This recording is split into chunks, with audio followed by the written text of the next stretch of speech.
pessoal, bem-vindo ao canal Análise Popular. Gente, o canal Análise Popular é um canal que fala sobre séries, filmes e novela. O que elas pensam, o que elas acham, o que elas comentam desse tipo de entretenimento que a gente gosta tanto, né? De como ele chega até nós, o que a gente está achando de tudo isso. Aqui a gente fala sobre séries, filmes e novela. E é popular, é o pensamento pessoal mesmo. E se você quiser colocar o seu pensamento aí, a sua opinião, gente, não tem problema. Pode colocar e é muito bem-vindo, viu? E antes de continuar, dá um like nesse vídeo. O like de vocês é importante pra gente. E se inscreve também no canal. A inscrição de vocês ajuda bastante, tá bom? Hoje nós vamos falar sobre um filme que a crítica ama e muita gente também gosta.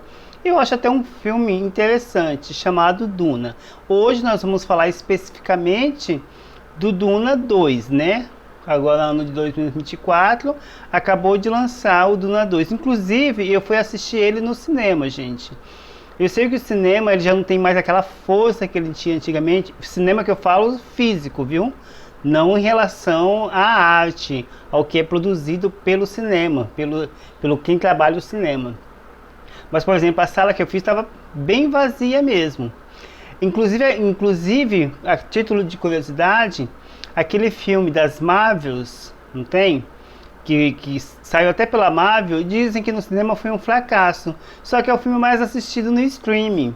Eu sei que tem muita gente que trabalha com cinema, os atores, produtores, eu fico com raiva das pessoas não irem mais assistir esses filmes no cinema e optarem por assistir eles dentro de casa, naquela tela enorme, porque hoje as televisões estão enormes também, e eles acabam ficando com raiva. Só que é o seguinte, já falei aqui, não são as pessoas que têm que se adaptar ao cinema, é o cinema que tem que se adaptar às pessoas. Os tempos são outros, tecnologia está aí para dar mais conforto para as pessoas. Eu fui assistir Duna 2, por exemplo, no cinema e a sala estava vazia, gatos pingados assistindo ali. Não é nem que o filme não atraia, porque eles fizeram uma divulgação desse filme, um marketing muito bom. Todo lugar estava falando, mostrava os principais, a Zendaya, né, que o pessoal gosta muito dela, o Timothée, aquele outro que fez o Elvis, como que é o nome dele? O Austin Butler, uma coisa assim. E tinha a Florence Pugh, eu adoro a Florence Pugh, por exemplo. Eles estavam sempre divulgando o filme, então não pode falar que foi falta de divulgação. É porque as pessoas realmente estão optando a assistir os filmes, as séries em casa mesmo, né, gente? O tempo está mudando, é o cinema que tem que adaptar as pessoas, não pode ficar com raiva delas. Tá. Sobre o filme mesmo, em relação à história do filme. É um filme bastante épico mesmo, é um filme muito interessante, visualmente o filme é lindo. E sobre a história mesmo, você vê que não tem mocinhos, não tem heróis.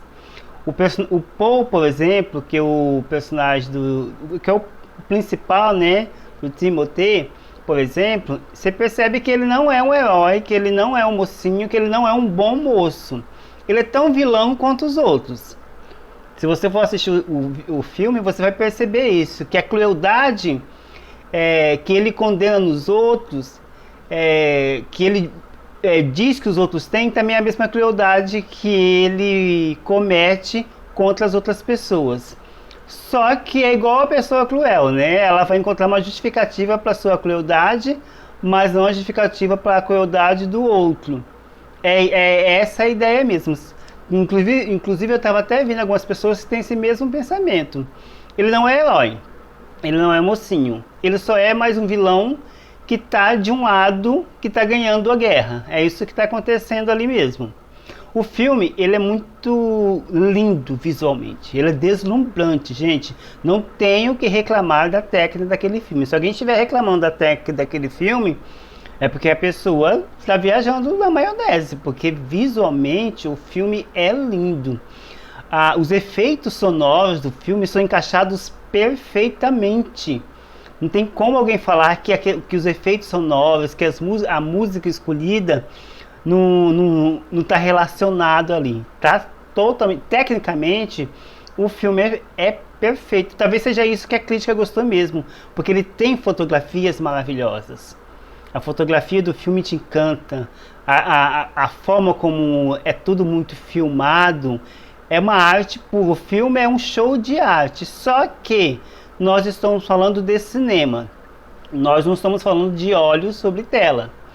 Então não precisa, então não é necessário não, não é fundamental somente a imagem, é preciso também a narrativa, né? Que o filme falha bastante em relação à narrativa mesmo. O que acontece, como eu sempre falo aqui, quando o filme é muito longo, não é O Vento Levou da Vida. Quem assistiu O Vento Quem assistiu E o Vento Levou, eu assisti O Vento Levou 6 vezes, gente. Só que O Vento Levou é um filme muito longo e é um filme de história. Eu acho que tem 5 horas aquele filme, não sei, 4 horas e pouco, 5 horas, não sei.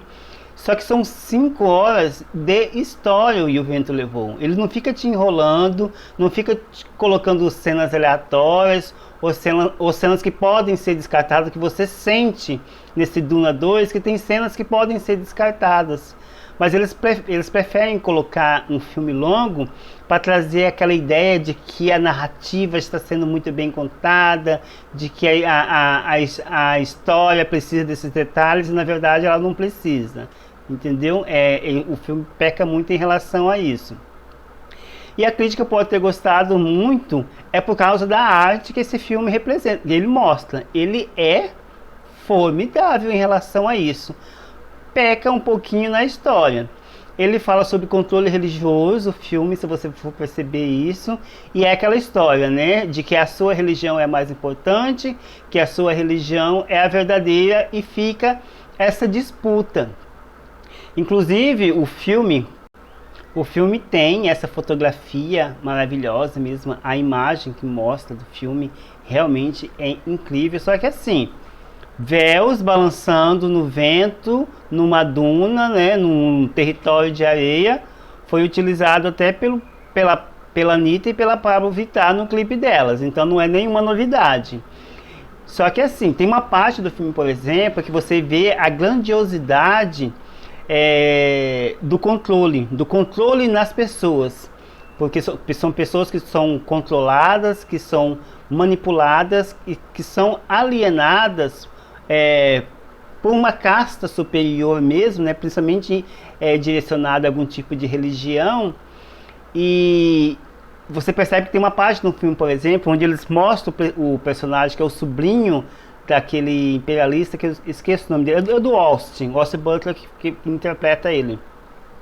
E é todo em preto e branco. E mostra as pessoas todas iguais, simbolizando a onipotência daquela nação, a onipotência daquele lugar, como aquelas pessoas são dominadas por aquela ideia e retrata muito a identidade nazista ali. Gente, ficou lindo. Tecnicamente, a arte, a escolha de arte do filme é formidável, não tenho que reclamar daquilo ali não. Talvez seja por isso que a crítica gostou muito, porque artisticamente o filme é perfeito, mas como eu falei, não é óleo sobre tela, né? É cinema, então o cinema precisa de narrativas, precisa de outros recursos além da imagem para poder agradar quem está assistindo. No final do filme, por exemplo, eles colocaram uma lutinha ridícula. Aquela luta não faz o menor sentido. Quando eu vejo que os dois lá, não vou falar pra vocês quem são, quando eles vão lutar ali, você fala, pra que isso? Ficou totalmente desnecessária aquela luta. Mas é assim, e eles mostram o personagem do Austin Butler, por exemplo, né, que é o sobrinho do imperador lá, como uma pessoa muito carrasca, é um psicopata mesmo. Ele é um verdadeiro psicopata, que ele não tem menor compaixão, não tem menor empatia pelos outros. Eles matam aquelas companheiras que ficam com ele ali naquela sala, né?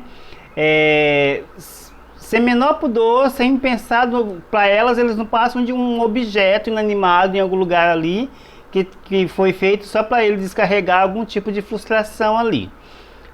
E assim, aquelas meninas que estão ali, gente, vocês vão me desculpar. Vocês vão me desculpar porque a Zendaya, né, no caso, ela não está bem no papel. Ela está sempre fazendo Olha a ideia, né?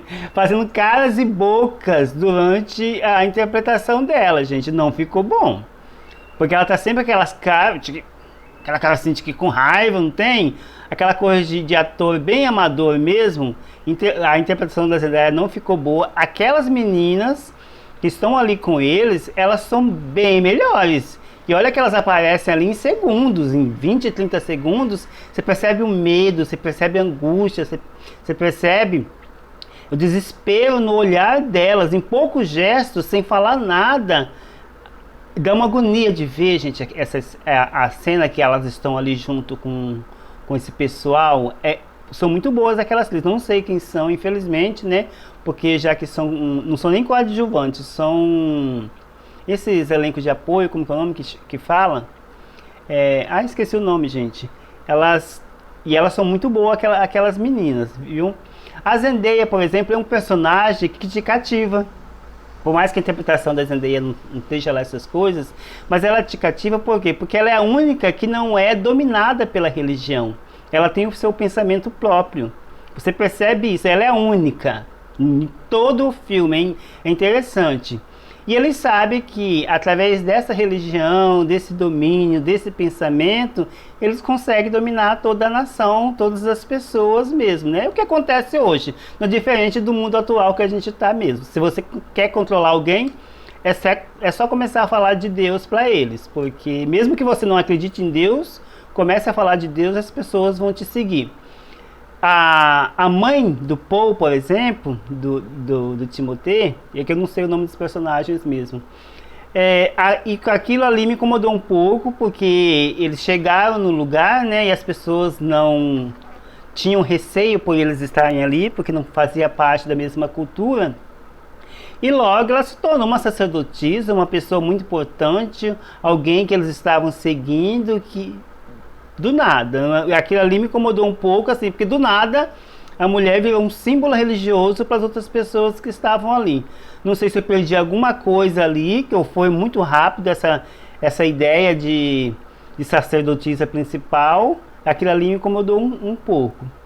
Mas assim, visualmente, artisticamente, tecnicamente, o filme não há queixas. Quem se queixar em relação a isso, não tem como. Mas tem um momento do filme que você fala, a gente chega, já deu, já tá bom, já vamos encerrar isso aí. Tem hora que você vai falar isso do filme, que a coisa começa, aí no final te coloca uma lutinha ridícula que não convence quem está assistindo ali. Só que você torce por um dos dois justamente por causa disso. Porque durante o filme já mostrou uma imagem, uma ideia, né, uma característica, uma personalidade psicopata de um deles, então não tem como você torcer para isso. Eu acho que até por isso que eles colocaram essa característica psicopata dele, porque não tem como você torcer por ele de forma alguma. Só que o herói também não existe o herói, o principal, ele também não é um mocinho, ele é só mais um que está ganhando, é só isso. Gente, assiste o filme, eu tenho certeza que vocês podem gostar. Tem gente que não gosta, porque realmente não é um filme de ação, é um filme parado, mas essa é a ideia do filme. Vocês têm que saber qual é a ideia mesmo do filme, o gênero dele, né? E o que ele se propõe. E é um filme de arte, realmente, e nisso ele ganhou excelente nota. Gente, dá um like nesse vídeo, é importantíssimo o like de vocês. E se inscreva também, tá? No canal. Vocês assistiram? Não assistiram? Vão assistir?